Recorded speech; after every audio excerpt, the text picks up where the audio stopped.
Many teams around the country gather to see their fate. 24 of them will move on and have a shot to play for a national championship in Division I NJCAA women's basketball. Phil Constantino here with you in the NJCAA studios. It's time for the selection show and to find out which teams are headed to Lubbock, Texas, which teams will have a shot at a national championship. 16 teams have already punched their ticket as automatic qualifiers as district champions. 8 more will be at-large selections in the field. Let's not wait any longer. Let's take a look at the bracket. These games will be played March 17th through 21st at the Rip Griffin Center, again in Lubbock, Texas, on the campus of Lubbock Christian University for the 5th straight year. All games will be streamed live on NJCAAChampsTV.com, and the national championship game, which will be played on Saturday, March 21st, will be aired nationally on CBS Sports Network. If you're playing in the first round on Tuesday, it's 5 games in 5 days to potentially win a national championship. Let's start with the top left quadrant. The number 17 seed, Seward County out of Kansas, an at-large selection. Seward County lost to the eventual Plains District champion Butler in the semis, but they do punch their ticket. 4th straight tournament appearance for the 3rd time in 4 years. Seward County is an at-large selection into this tournament field. And they will meet 16th seeded Moberly area out of Missouri. Moberly area, a 29-4 record, champions of the Central District, 12 straight wins entering the tournament. This is the 15th tournament appearance in Moberly area program history. The number 1 seed that awaits the winner of Seward County versus Moberly area, Trinity Valley. The perennial power is the number 1 overall seed in this entire tournament.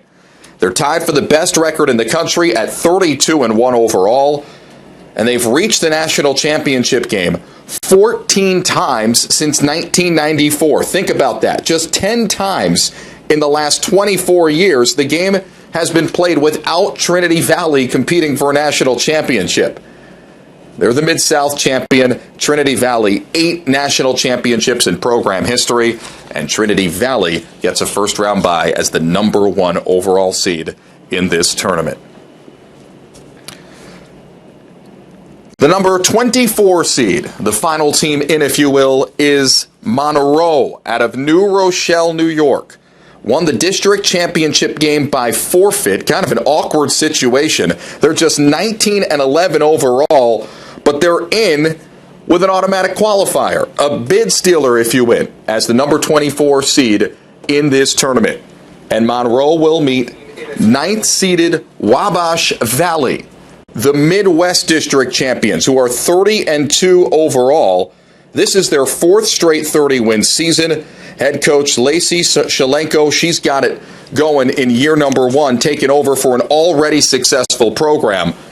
23 straight wins. Their last loss came on December 4th. They averaged 95 points per game as well. The winner of Monroe and Wabash Valley meets Jones, the number 8 seed, who gets a first-round bye, the last seed to earn, the lowest seed to earn a first-round bye. Jones out of Mississippi has a 24-4 record. They're an automatic qualifier as champions of the Gulf District. 4th straight year in the tournament for Jones. Number 10 in the final national poll. So we take a look at our first quadrant in a few moments. Let's skip ahead, though, to the bottom left quadrant of your bracket. The 20th seed is New Mexico, an at-large selection. New Mexico, champions of the Southwest District. Runners-up last year at the national championship. The number 20 seed New Mexico is into the tournament despite getting knocked out in the Southwest District tournament. And 20th seeded New Mexico will meet the number 13 seed Casper out of Wyoming.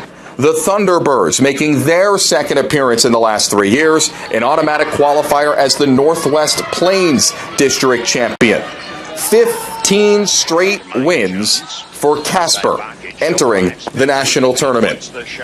The winner of the 13th seed and the 20th seed matchup gets Shelton State, who earns a first-round bye, automatic qualifier as champions of the South District.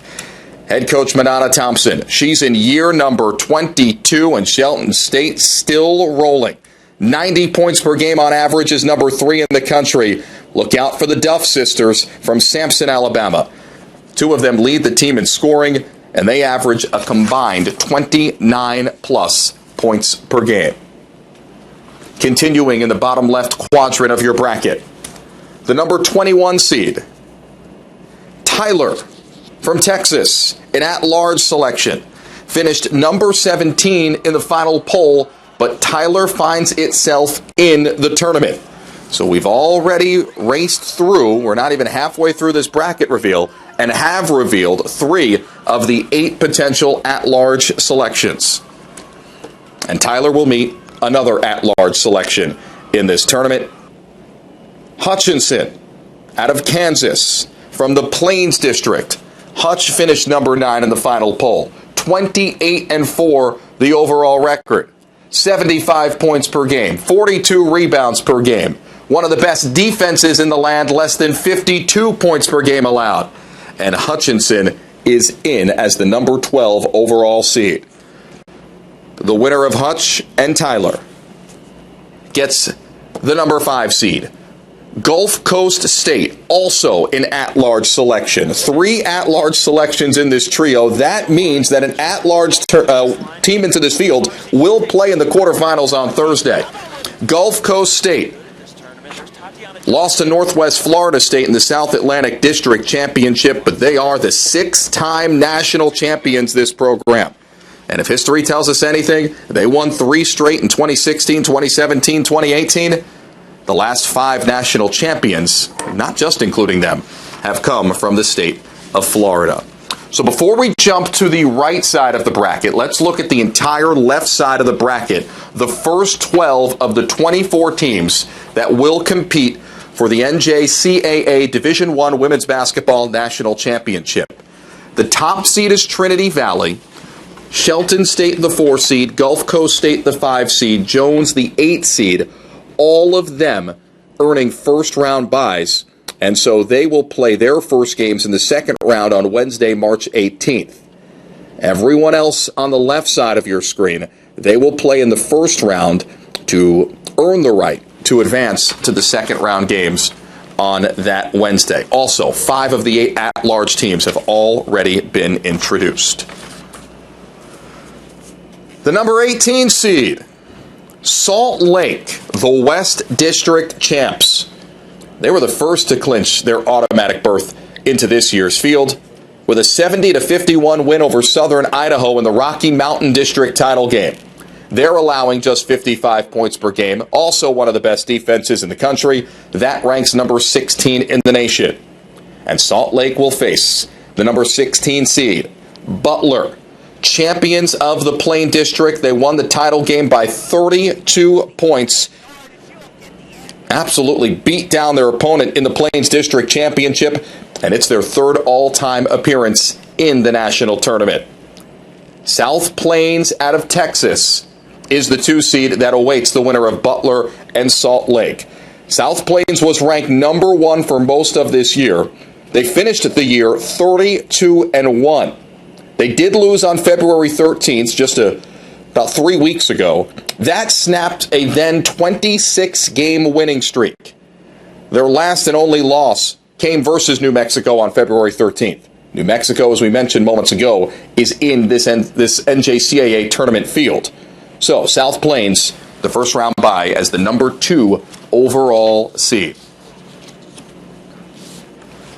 Moving ahead, the number 23 seed, Murray State, from Oklahoma, champions of the South Central District. 21-12, probably needed the automatic qualifier to get in, but that is the case for Murray State. Third in total three-pointers made this season, third in three-point field goal percentage. If they can ring it up from distance, Murray State may have a chance. And Murray State will face an at-large selection, the number 10 seed, Florida Southwestern. 24-7 on the year. The resume gets Florida Southwestern in. Out of the South Atlantic District, they're just in their fourth year of the program's existence. But they're making their second straight tournament appearance, the number one rebounding team in the country at nearly 52 rebounds per game. The number 7 seed, another at-large selection, Western Nebraska, finished the regular season number 2 in the national polls with a 28-2 record. They lost in the district title game by just 2 points to Casper. But they can really score it, and they can really defend. Look at the scoring margin. Almost 24 points per game is their scoring margin on average. So Western Nebraska, an at-large selection, gets the winner of Florida Southwestern and Murray State, the 23 versus the 10 matchup in Wednesday's second round. To the bottom right quadrant of your bracket and the final 8 teams that have qualified for this year's NJCAA Division I Women's Basketball Championship. The number 19 seed, Chattanooga State. Chattanooga, an automatic qualifier, 4th all-time appearance, but their first in 9 years since 2011. And Chattanooga State will face an at-large selection, Odessa, the number 14 overall seed. Odessa, 23-9 this year, in the tournament for the 4th straight season and the 12th time in total.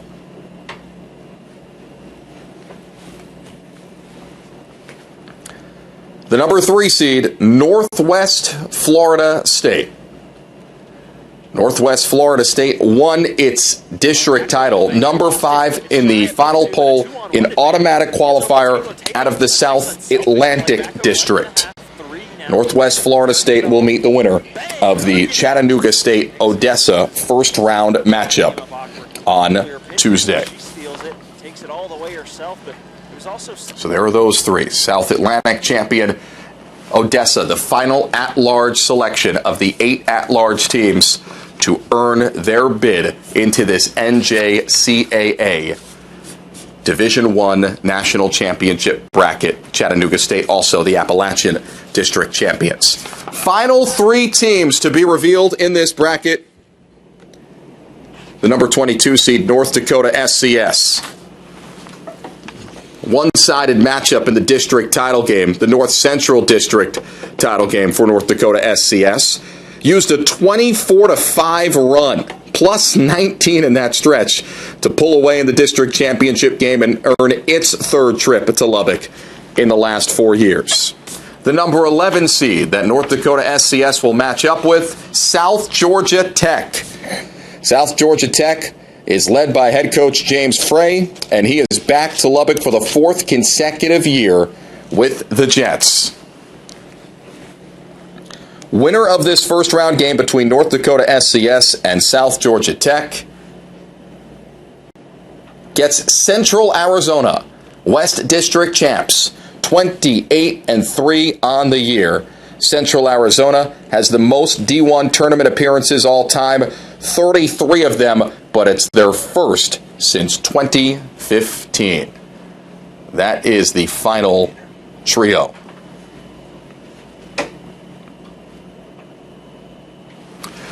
So, the bracket has been revealed. We'll take a look at the entire bracket again shortly, but when we come back from a quick break, we get Precious Ivy on the phone, the head coach of the number 1 overall seed, Trinity Valley. That's coming up in a moment. Stay with us. It started in the city. It started on a sandblock. It started on a Sunday. The focus. The drive. The dream. You knew how it felt. You knew we needed the tools necessary. You knew we needed funds to travel to tournaments. You provided me with the best equipment. You gave me opportunity. Thanks, Coach. Thank you, Coach. Thanks, Coach.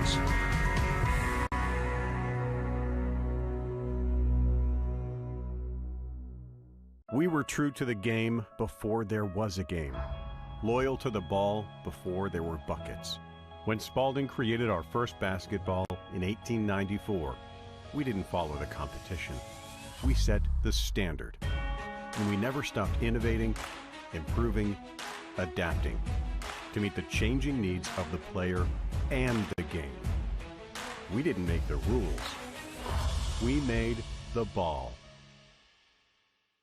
Earning an advanced degree in many industries is the key to advancing your career. Knowing this, Midway University has designed its master's programs around key industries in the region. Midway offers a Master in Education, an MSN for nurses, and an MBA degree with 4 areas of specialization.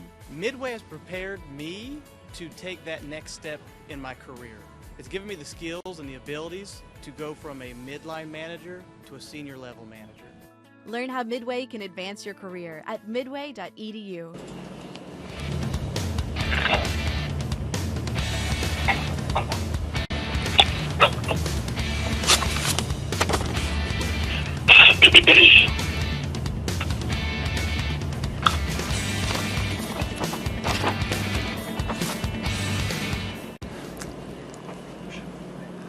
We're back at the NJCAA studios. This is the selection show for the Women's Division I National Tournament. The number 1 overall seed is Trinity Valley. The head coach is Precious Ivy. She is kind enough to give us a few moments. Coach, thanks for joining us. Congratulations on all the success this season. It's been an interesting season for you. You took over after a mid-year coaching change, but your team hasn't lost a step. So what's made the transition work so well for you? The transition has been relatively smooth due to the staff and the other head coaches here on campus. They have done a great job with helping me get situated and getting the girls on track to winning. We had a rough time the first couple of days, but once the girls got on the court and they saw that they could still put plays together, it made it very easy for them to continue on the path that we started. 32-1 is not normal. It's especially not normal with a coaching change. Was there a moment for you when it clicked after the coaching change and you realized, okay, I've got something special on my hands here that could be a number 1 national seed in the tournament? Well, we talked about at the beginning of the year that we thought we had a special group and that we could be contending for a national title. But after the coaching change, we just all rallied together and we knew that the plays wouldn't change, the girls hadn't changed, so they just kind of all came together as a group and decided that they wanted to still keep their eye on the prize. So they have just been rocking and rolling each and every day, getting better, and we have a saying within the team where we want to get 1% better each day, and they have done a good job of doing that and keeping their focus in the right place. You have 4 players averaging double figures. You're a pretty balanced team. Where does that balance come from, and can you introduce us to those 4 to keep an eye on?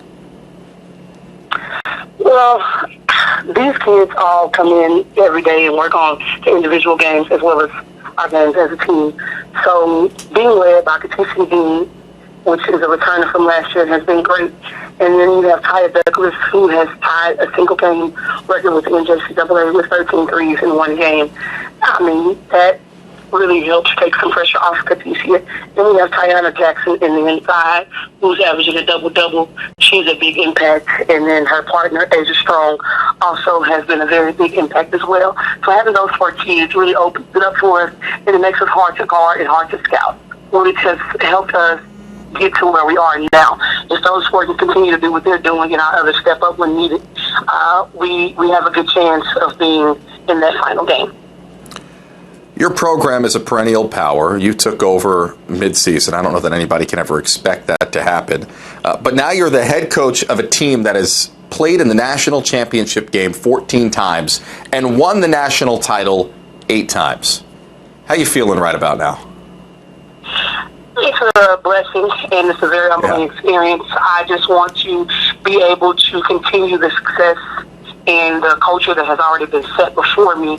And I just tell the girls each and every day that we're built for this. It's the Trinity Valley way.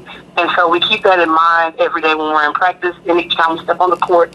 And it's been working for us. So we will just continue to keep our eye on the prize and keep pushing forward. And we can't wait to get down to Lubbock to show what we have.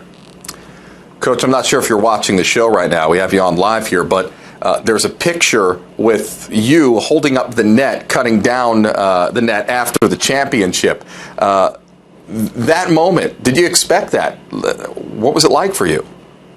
Like I said, it's just been a blessing and an honor, and it's just so surreal. I sometimes pinch myself to see if I'm in a dream, because this is actually my dream. I've always wanted to be a head junior college coach, and like you said, being at such a powerhouse has just been a totally different experience. And the path that was laid before me, I'm just trying to stay there and keep this team and this program where it's supposed to be, which is at the top. Lastly for you, Coach, the word pressure is a big one, and that comes when you're the head coach of a perennial power such as this one, when you're the number one overall seed in the tournament. What kind of pressure do you feel?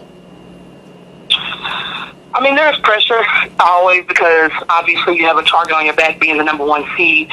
But I put my trust in my team and my staff, and I feel that we were prepared. Being in the Region 14, you always get 2, maybe 3 teams in sometimes. So I feel like that prepares us to play at the national championship tournament. And I mean, we're just going to stay focused and keep our beliefs the same and keep our goals. And I think we have a good chance. Precious Ivy, she's the head coach of Trinity Valley, the number one overall seed in this tournament, 32-1 record on the season. Coach, thank you so much. All the best of luck, and congratulations on the success this year. Thank you, sir. All right, that is Trinity Valley head coach Precious Ivy. Before we wrap things up, let's take a look at the 8 teams that earned at-large berths into this tournament. Florida Southwestern, Gulf Coast State, Hutchinson, New Mexico, Odessa, Seward County, Tyler, and Western Nebraska. Those 8 teams good enough to get in on resume alone. The other 16 teams in this field, automatic qualifiers as district champions. The full bracket looks like this. Trinity Valley, the number one overall seed.